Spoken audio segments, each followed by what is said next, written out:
Hello students, welcome back to Social Studies online class.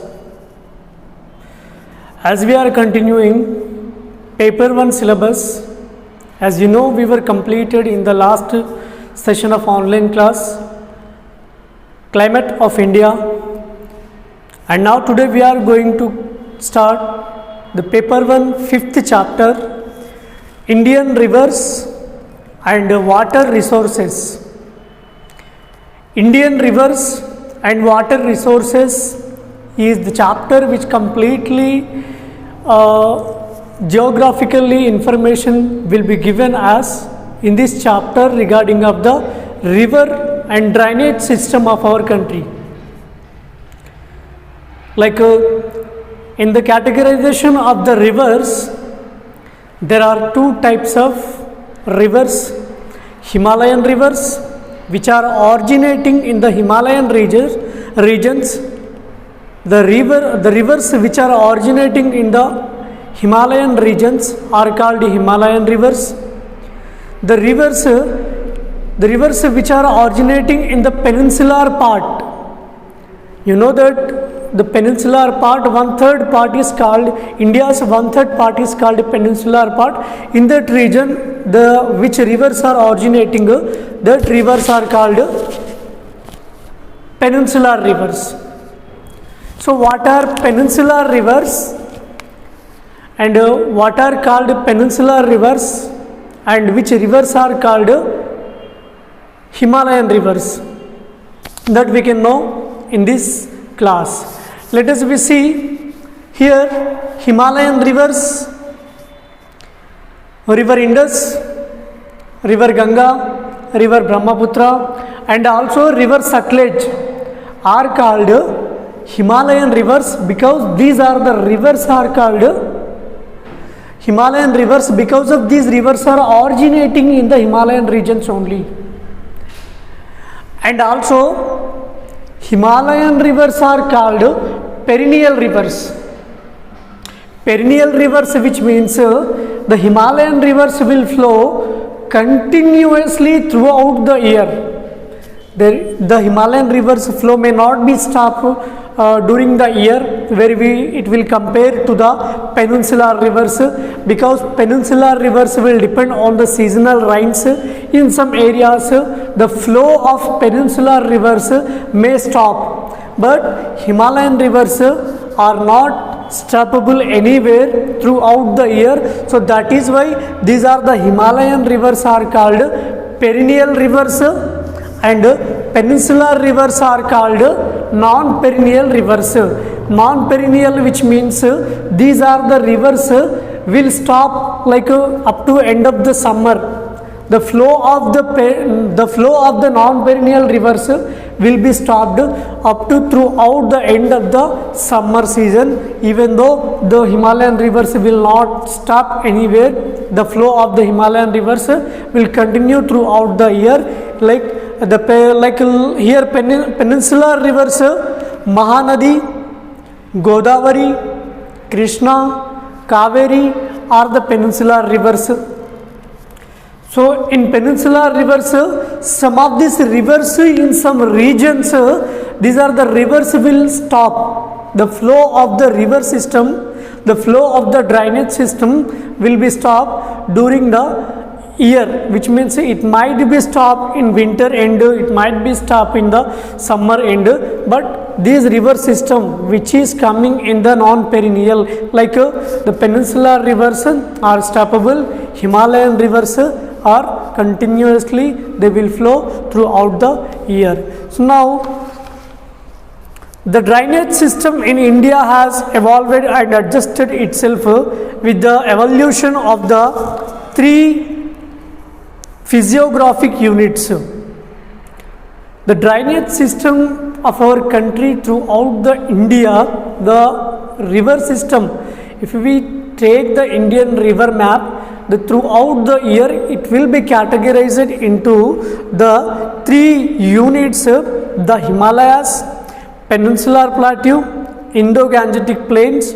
On the basis of its origin, the drainage system in India can be broadly divided into two categories: Himalayan rivers and peninsular rivers. Himalayan rivers are River Ganga, River Indus and Brahmaputra are the Himalayan rivers. Peninsular rivers Mahanadi, Godavari, Krishna, Kaveri.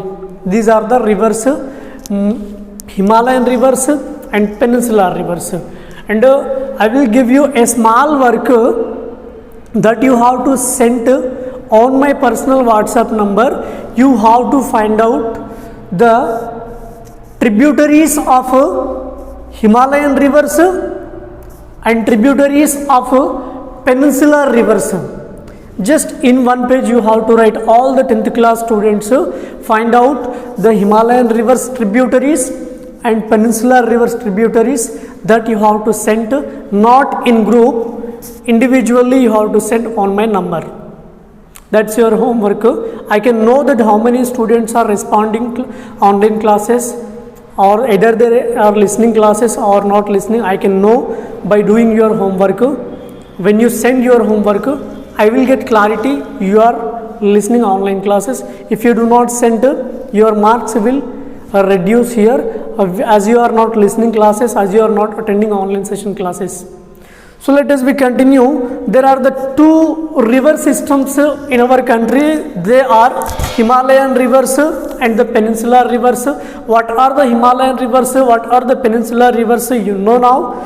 The Himalayan rivers belong to the three principal systems: the Indus, the Ganga and the Brahmaputra.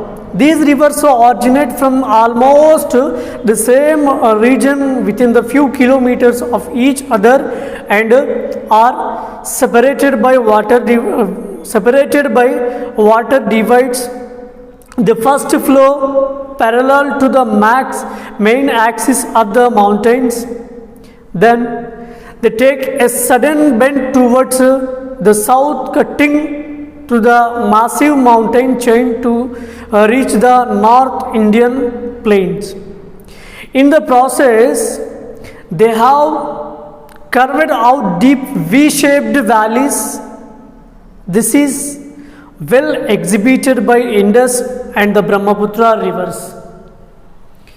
The river system almost which are originating in the Himalayan regions. In the Himalayan regions, the rivers which are nearby originating, that rivers are almost in the distance of a little bit kilometers, almost to River Indus, River Brahmaputra, River Ganga is originating in near places only in the Himalayan regions. And the flow of this river system can shape here V-shaped valleys, and the towards of the region to the northern regions, the flow will come here continuously. The Himalayan rivers are perennial, which means the Himalayan rivers are called perennial, which means the rivers of the Himalaya. Three rivers mainly here, Brahmaputra, Ganga and Indus. These rivers will not get dry. The flow of this river system is continue throughout the year. These rivers will not get dry even in the summer also. So that is why these rivers are called perennial rivers. Perennial, which means they will not get dry. Next here, this is because the rivers are supplied on the rainfall as well as the melting snow, and the reason to do not get dry the rivers of Himalaya is that the melt of the snow. The melt of the snow converts as water and joins into the rivers, so throughout the year it gets flow. The Indus system, the Indus originates in the northern slopes of the Kailash range in the Tibet near Lake Mansarovar. It follows a northwesterly course to the Tibet. It enters Indian territory in Jammu and Kashmir. The main tributaries of the Indus in the India are Jhelum, Chenab, Ravi, Beans and Sutlej. So as I give you a little bit homework, that the rivers of the Indus are mentioned, the tributaries of the Indus are mentioned here only. The tributaries of the Indus is, the tributaries of the Indus in India are Jhelum, Chenab, Ravi, Beans and Sutlej. They cover Jammu and Kashmir, Punjab and Himachal Pradesh states of India. So that you have to know the tributaries of the river Indus, and they are covering which states of India. That also you have to see. The Ganga system, the second river of the Himalayas. The Ganga has twin sources. The main source is the Gangotri glaciers, where it is called the Bhagirathi. The other is the Satopant glaciers towards the northwest of the Badrinath, where it is called the Alakananda. The two join at the Devaprayag from the Ganga river that emerges from the hills of the Haridwar. The Ganga is joined by large number of the tributaries. A majority of them originate in the Himalayan ranges, but some of them have their sources in the peninsular plateau. Here, the Ganga system, where it was originating, where it was flowing, finally the Ganga system is also providing water facility to the peninsular regions. What we can know here, the two join at the Devaprayag to the form of the Ganga river. The emerges from the hills to the Haridwar. The Ganga is joined by a large number of the tributaries. A majority of them originate in the Himalayan ranges, but some of them have their sources in the peninsular plateau also, which means here the Ganga river's tributaries, some of the tributaries which are interlinked with the Ganga river, they are also providing, they are also joining, they are also passing throughout the peninsular regions. The third river of the Himalayan, the Brahmaputra, known as the Sangpo in Tibet. Brahmaputra is known as in the Sangpo in Tibet, arises from the north of the Chernarang and glaciers of the Kailash ranges near the Mansarovar. It flows the eastwards through the southern Tibet and near Hots and Zong. It opens out into a wide navigable channel for about 640 kilometers. Thereafter, the river breaks through a succession of rapids. It enters in a great loop southwest through the Arunachal Pradesh in India, first as the Siang and then as the Diang, emerging into the Assam Valley. It is joined by two tributaries, the Dibang and the Lohit. From here the rivers is known as the Brahmaputra. See here, you have to know the main point is that here emerging into the Assam Valley, it is joined by two tributaries, the Dibang and the Lohit. From here the river is known as Brahmaputra. The part of the Dibang and Lohit in the regions of the Assam from in India, it means in India, in Indian peninsula, not Himalayan parts, in Indian Himalayan parts, in that portion here, what Dibang and Lohit, which was starting near Assam, and that part is called, from that part, that region is called Brahmaputra river part in our country. Indian peninsular rivers. Up to now we discussed the three Himalayan rivers. Now let us we see peninsular rivers. The Indian peninsular rivers, the Western Ghats are the water divide between the major peninsular rivers, discharging their water in the Bay of Bengal, and as the small revoltates and joining the Arabian Sea. Most of the majority peninsular rivers except Narmada and Tapati flow from the west to east. The Chambal, Sindh, Betwa, Ken and Son originating in the northern part of the peninsula belong to the Ganga river system. The other major river system of the peninsular drainage are Mahanadi, Godavari, Krishna and Kaveri. Peninsular rivers are characterized by the fixed course, absence of the meanders and largely non-perennial flow of water.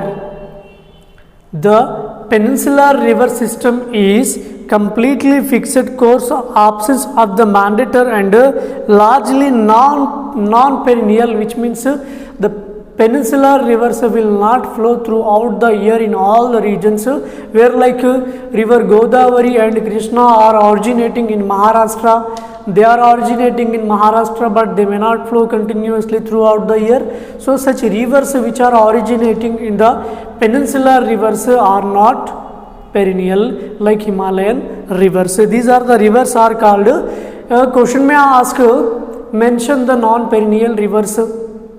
Question may ask as 1 mark, mention or write down the peninsular rivers or Himalayan rivers, so that you have to be careful and that you have to keep in your mind perennial rivers, non-perennial rivers, Himalayan rivers, peninsular rivers and Himalayan rivers, their tributaries, peninsular rivers, their tributaries, which means the source of a water to the major river. Like major river is here,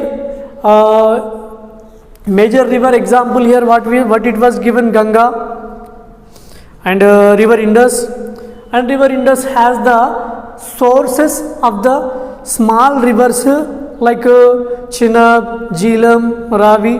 These are the tributaries of the Indus river. That sources of the river, that also we have to write. And the perennial rivers, non-perennial rivers, Himalayan rivers, peninsular rivers and their tributaries, all that you have to be careful and be aware on that, because the Indian rivers and water resources is the chapter every year from this lesson in the annual exams, in the final exams, so questions were asked in the paper 1.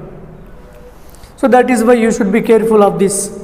The Godavari is the largest peninsular river system. The source of this river is at the Triambak near the Nasik in Maharashtra, and discharges is its water into the Bay of Bengal. See what was given? The Godavari is the largest peninsular river. If I ask you as 1 mark question, which is the largest peninsular river system of India? Which is the largest peninsular river system of India? The Godavari is the largest peninsular river system. The source of this river is at the Triambak near Nasik in Maharashtra. Where river Godavari is originating? River Godavari is originating the here Triambak near Nasik in Maharashtra state. The state of Maharashtra, and Nasik at Triambakam, the place where the river Godavari is originating, and discharges its water into the Bay of Bengal. Water use, let us we see next title, Indian Peninsular River. The water use is the common thing where all the farmers depend on the rivers, canals, tanks, so to cultivate, to irrigate their lands. So this was the main source here, where the water use is utilizing among the people and farmers in daily usage of their, like cattle will, the animals will drink water in the tanks, the water use which we are coming to know the point in description. And the farmers majorly where they are cultivating 2-3 types of the crops in a season, when they have the water facility as the water use, then when they are using this procedure, these all the things we will conclude here in the water use, where the water use majorly using in the peninsular system only, not Himalayan regions water was used in the water use majorly, where we are comparing to the peninsular use. Peninsular use is very useful to the farmers, where the different types of the rivers are facilitating to irrigate the farmers. Water flowing out via surface flows and groundwater. Imagine a region such as village, some amount of water would flow out of the village as surface flows through the streams. During the monsoon months, this surface flow would increase and substantially a portion of the rainfall percolates into the soil and travels to the underground strata and recharge the aquifers.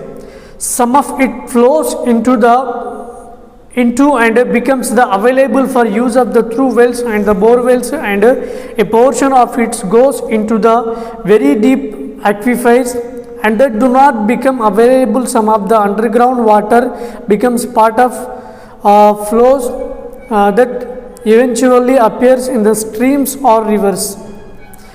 Here the continuation manner where the water use is coming, where the rains are falling, after the falling rains some part of the Indian drainage system and the ground will be recharged, some of the water gets percolates and aquifers into the inner part of the earth, and it continues, and where we can compare this system, it will be continuously in recycling manner, it gets percolate, evaporation, and this was the continuous procedure where the water for the agriculture, water reaches the root zone of the crops either through the rainfall or the process of the irrigation.